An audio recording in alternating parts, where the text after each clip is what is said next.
Hello everybody, Boondock Puffins here. So today we're going to be having a quick look at the Merlin Ether waterproof leather riding boot.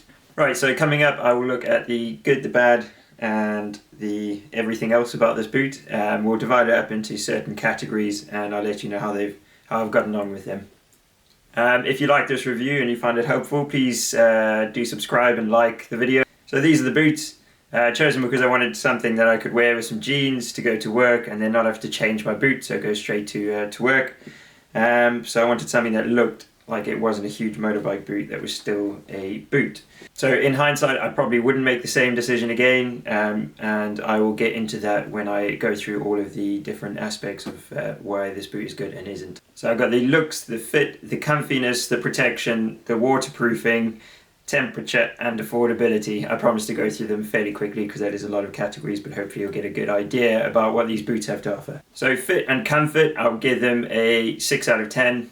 They are comfortable. The only problem is on the side here they've got some protection, which is sort of a plate, sort of a plasticky metal plate, and that does rub into the heel after a long time wearing them, and especially when they're new as well, they're quite tight on there. So something to bear in mind, you probably need some thick socks, or if you've got particularly big ankle bones, I don't know if that's a thing, but you would probably struggle with these a bit. But once I wore them in, they were fine, but it is something that I'll be wary of. Waterproofing, I would give them a 4 out of 10, maybe even a 3. So they say they're waterproof, but if you're caught in a long downpour or on the motorway in some heavy rain, I got wet feet, toes, ankles, you name it, it was all soggy. In short downpours, I was fine. We're talking like 10 minutes, something like that, in some light rain. But anything heavier and you have soggy feet, so not great waterproofing. Temperature-wise, they're good. They've got a nice sort of thermal lining, so they do keep your feet warm, which is good in the winter. However, if you have sweaty feet like me, it's not nice when it gets warm. I really struggle because they don't breathe. So although that's quite good in the winter, as soon as it gets even remotely warm, I really struggle with them. So for me, having something now that's Gore-Tex, that actually are quite affordable now, makes a huge difference that my feet can breathe a bit. Affordability, they're £150, so it's sort of in the starting range of what you'd expect with a boot, so not too bad.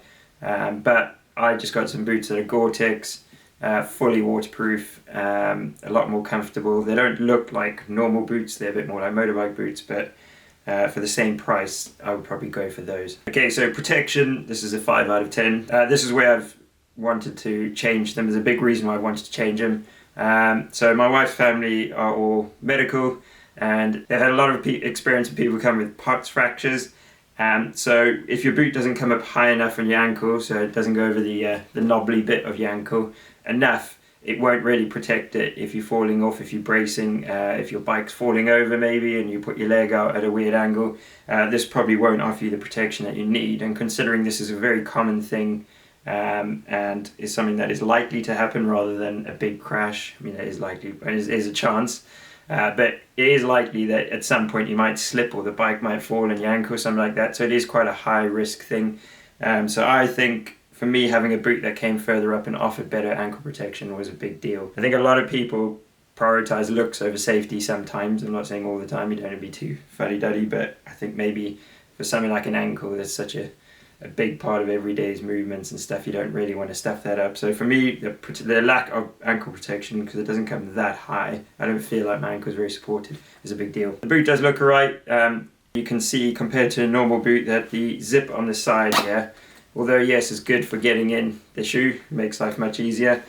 Once it is zipped up, it does sort of bulge out a bit. It makes it look like you've got a weird fat ankle on the inside. So it is something that just suddenly makes it not look like a normal boot, and then actually did make the one thing I got them for was try and look like a normal boot. It seemed to sort of counteract that. So you'll see in the video that it does stick out a little bit. It's not too bad, and if you wear big baggy jeans or something you probably would get away with it, but just something to bear in mind that it does stick out quite a lot on the inside where that zip is. So takeaway, the boots I think are not too bad. They look pretty normal. They will keep your feet dry in some light downpours if you get stuck out briefly, and they are quite comfortable when you get going, so they are sort of like a boot. But I think the fact that it doesn't have good enough protection for my ankle, it doesn't come high enough, the fact that it's not fully waterproof, and the fact that it's not breathable are 3 reasons why I wouldn't get it. So obviously if those are 3 things that you're not that fussed about, then it might be the boot for you. But